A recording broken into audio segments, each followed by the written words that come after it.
Breaking news చూస్తున్నాం. పశ్చిమ గోదావరి జిల్లా తాడేపల్లిగూడెం పట్టణంలో హై టెన్షన్ విద్యుత్ వైర్లు తగిలి వ్యక్తి మృతి కలకలం రేపుతోంది. విద్యుత్ తీగలకు అడ్డుగా ఉన్న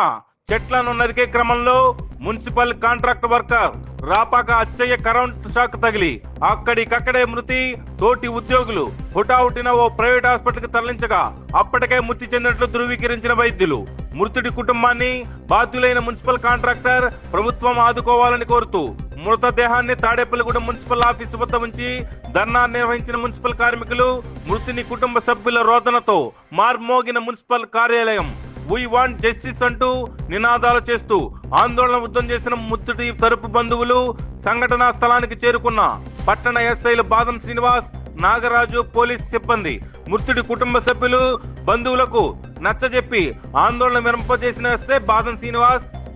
మున్సిపల్ కార్యాలయంలో మృతుడి తరపు బంధువులకు నచ్చజెప్పి వారి కుటుంబానికి న్యాయం చేస్తామని హామీ ఇచ్చిన మున్సిపల్ కమిషనర్ బాధ్యుడైన మున్సిపల్ కాంట్రాక్టర్ దగ్గర నుంచి మృతుడి కుటుంబానికి న్యాయపరమైన నష్టపరిహారం ఇప్పించాలని కోరుతున్న తోటి మున్సిపల్ కాంట్రాక్ట్ ఉద్యోగులు,